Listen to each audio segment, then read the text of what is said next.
Type one जो है वो थी सेपरेबल वेरिएबल से रिलेटेड। उसमें आप वेरिएबल को सेपरेट करते थे, एक्स और डी एक्स को एक साथ रखते थे और वाई और डी वाई को एक साथ रखते थे। टाइप नंबर टू जो है वो ये है कि कभी ऐसा होता है कि आप वेरिएबल्स को सेपरेट नहीं कर सकते।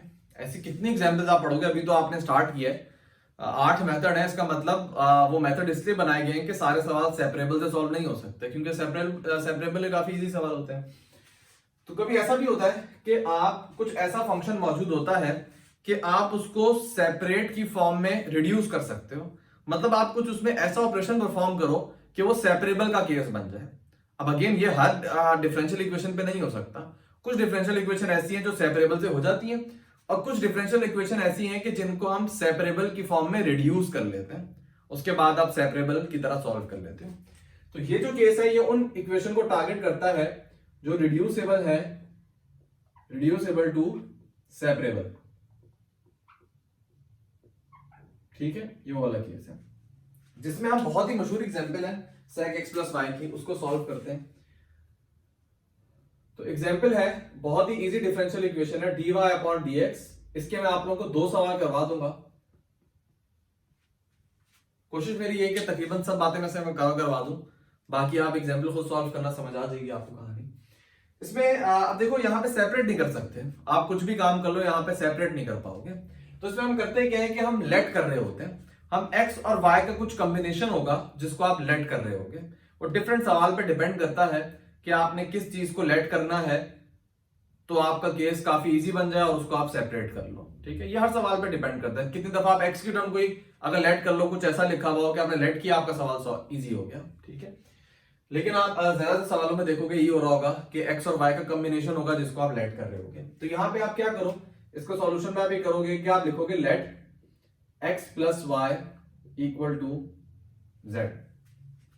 आपने x प्लस वाई को लेट कर लिया, एक नया वेरिएबल है, यहां पे कांस्टेंट नहीं होगा। 2 वेरिएबल का ऐड करो तो कोई कांस्टेंट नहीं आएगा, वो भी वेरिएबल होगा, तो z भी यहां पे वेरिएबल है। अब आपने अपने सवाल को चेंज करना है z की फॉर्म में। ठीक है, अब ऊपर डिपेंडेंट वेरिएबल y था, आपने वेरिएबल यहां पे चेंज कर लिया, तो आप कोशिश करो कि डेरिवेटिव जो है वो भी अब y की फॉर्म में ना हो, वो भी अब z की फॉर्म में हो। तो आप किस तरह करोगे, आप इस पूरी इक्वेशन को डिफरेंशिएट कर दो विद रिस्पेक्ट टू x। तो x का derivative with respect to x 1 होता है, y का derivative with respect to x dy upon dx होता है, और z का derivative with respect to x dz upon dx होता है। ठीक है, अब इस dy अपॉन dx को चेंज करना है ना आपने, तो आप dy अपॉन dx की वैल्यू निकालो। dy अपॉन dx बराबर हो जाएगा 1 को आप उधर शिफ्ट करवा दो, dz अपॉन dx माइनस 1, ये हो जाएगा पूरा। तो अब आपका जो इक्वेशन गिवन थी उसको आप पूरा कन्वर्ट कर सकते हो z और x की फॉर्म में। तो dy अपॉन dx की जगह आप लिखो dz अपॉन dx माइनस 1, यहां पे मौजूद होगा sec x प्लस वाई की जगह आपने क्या लेट किया था z, ये आपका सवाल बन जाएगा। अब आपके 2 वेरिएबल हो गए, एक z और एक x। तो अगेन वही काम करना है, x और dx की टर्म को एक साथ करना है, z और dz की टर्म को एक साथ करना है। इसमें x की कोई टर्म मौजूद नहीं है, तो आपके लिए सवाल थोड़ा इजी हो जाएगा। किस तरीके से कि आप एक काम करो, dz अपॉन dx को अपने जगह पे रखो, इस 1 को उधर शिफ्ट करवा दो, 1 उधर जाके ऐड हो जाएगा।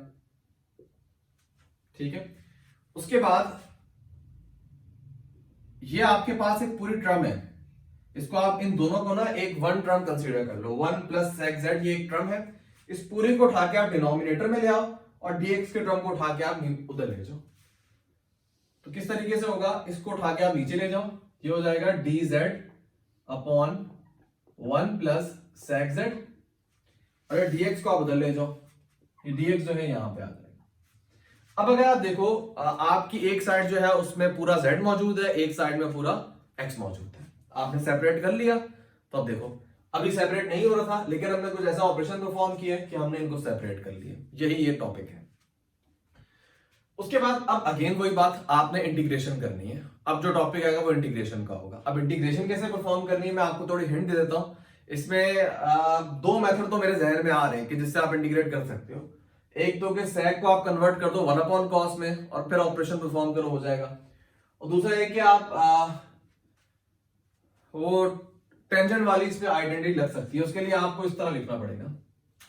हालांकि काम आपका, लेकिन फिर मैं आप लोगों को इतनी हिंट दे रहा हूं कि आप लोग आगे कर सको कि आप यहाँ पे न्यूमरेटर और डिनोमिनेटर को sec z -1 से मल्टीप्लाई डिवाइड कर दो।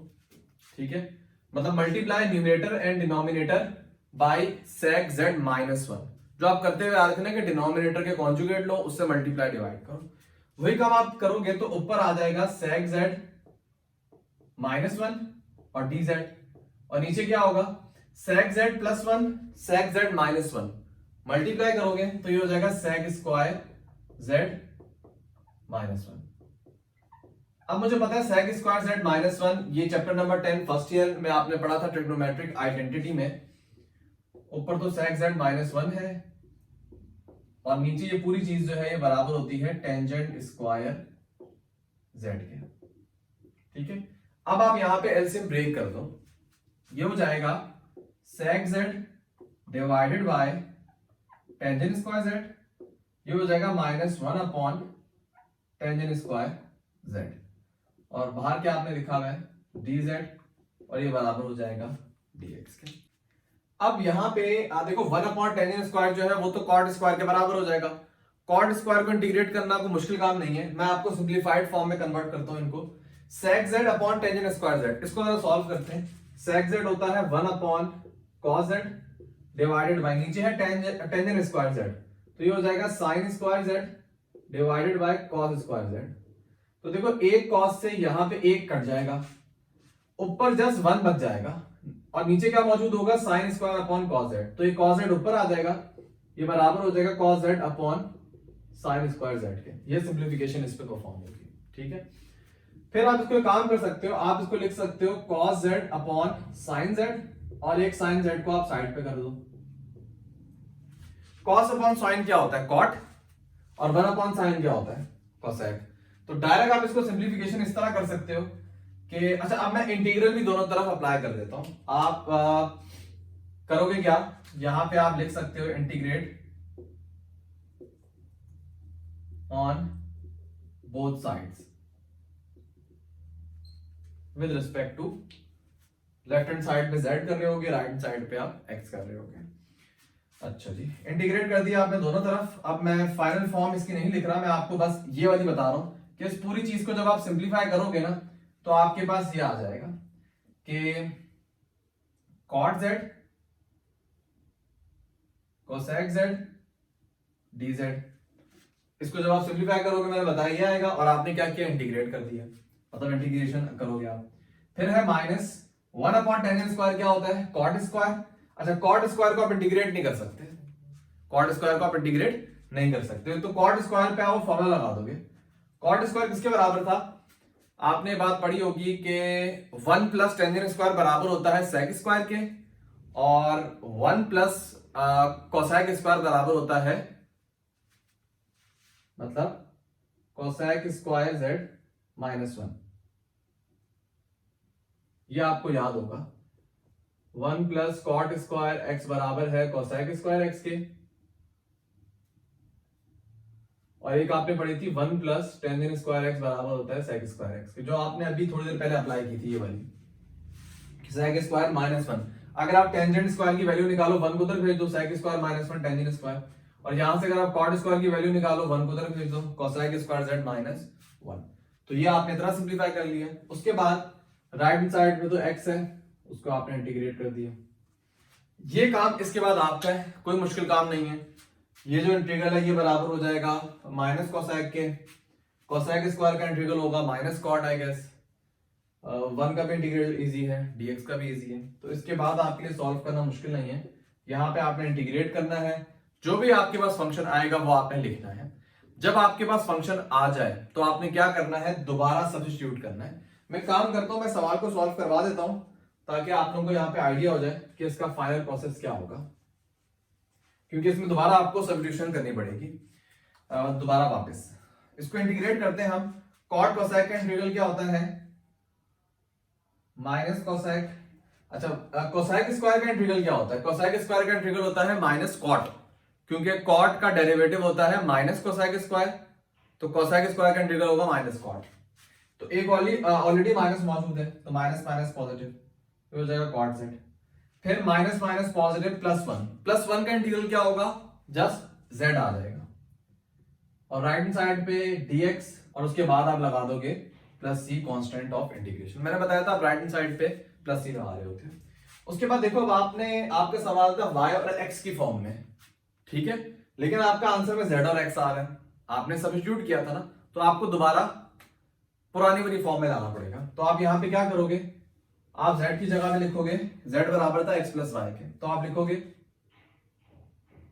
Minus cosec x plus y, फिर है plus cot x plus y, फिर है प्लस z की जगह आप लिखो x प्लस वाई, और राइट हैंड साइड पे क्या है, x प्लस c मौजूद है, ठीक है।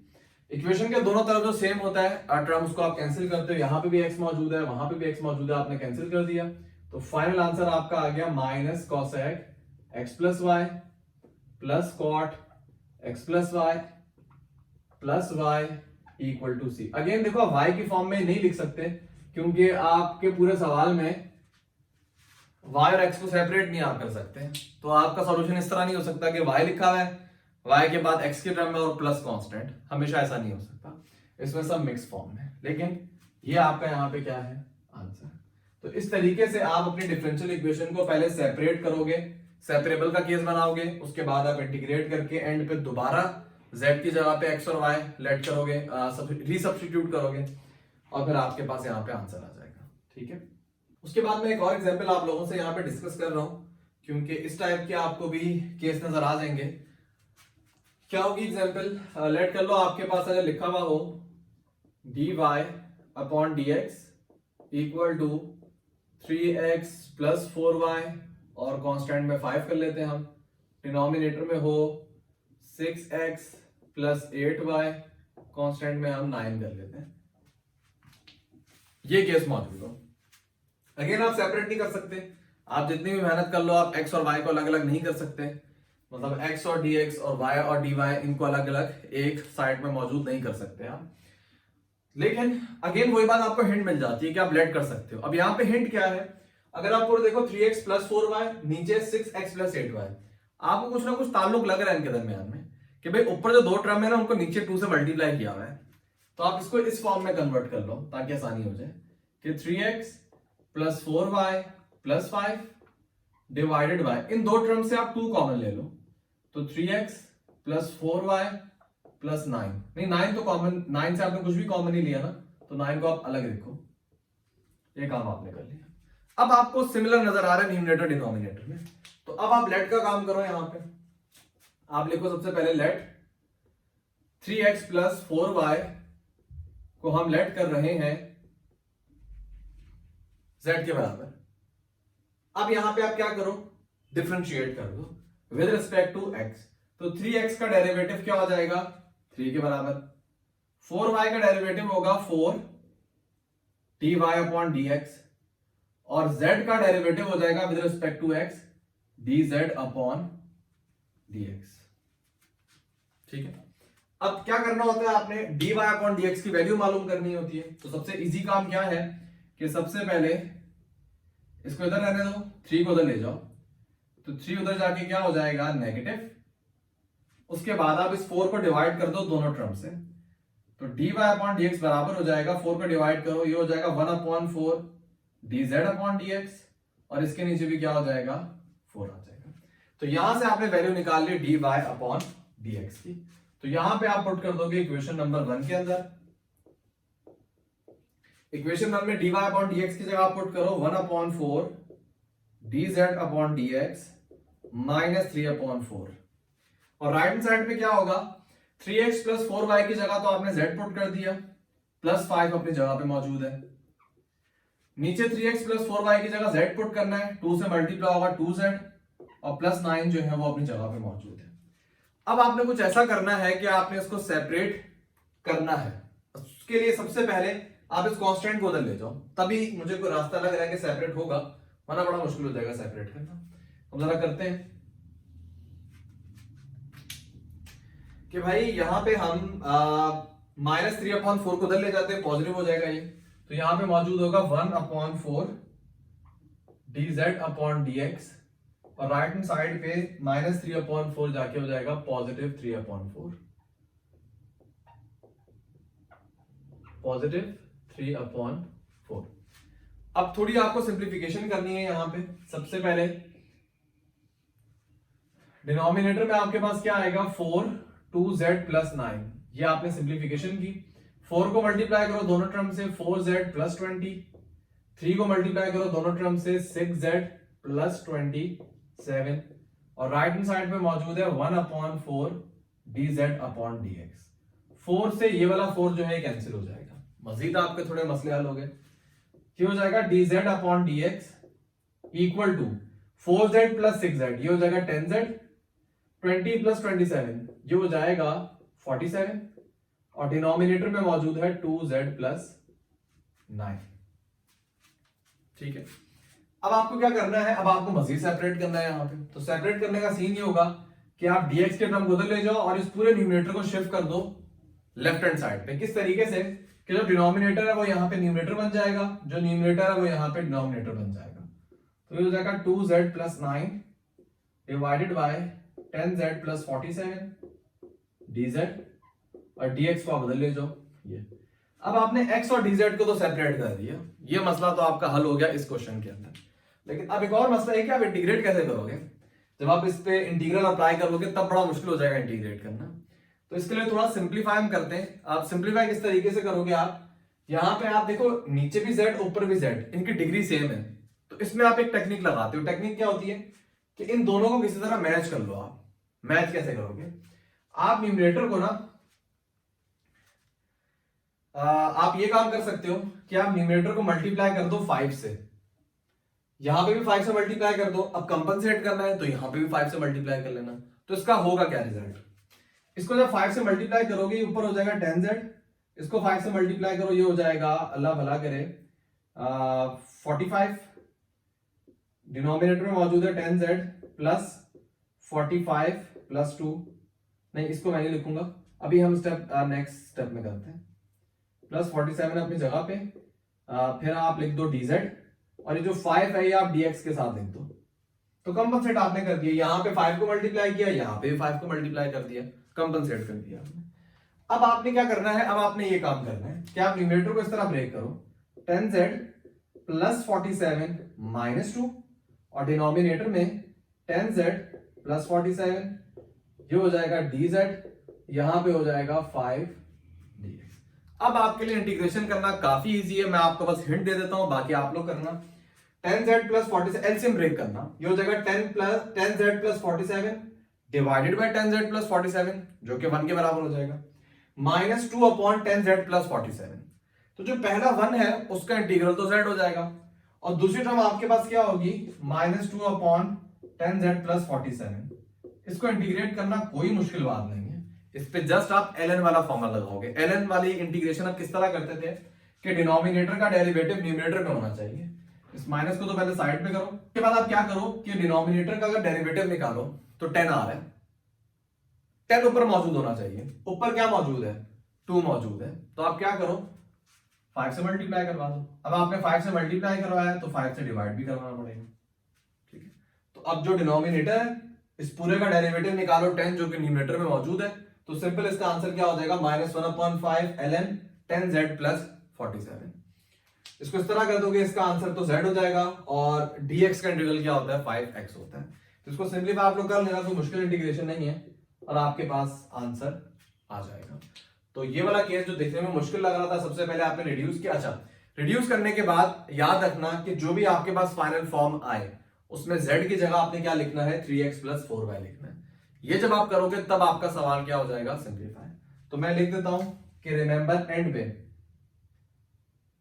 रिमेंबर z जो है वो बराबर है 3x + 4y के। तो आप इस पूरे सवाल को सॉल्व करना, एंड पे जो भी आंसर आ रहा है उसमें z की जगह आप पुट कर देना 3x + 4y, और फर्दर सिंप्लीफिकेशन अगर कुछ कैंसिल हो रहा है तो आप लोग कैंसिल कर देना। इस तरीके से आप टाइप नंबर 2 के जो क्वेश्चन है उनको सॉल्व करते हो।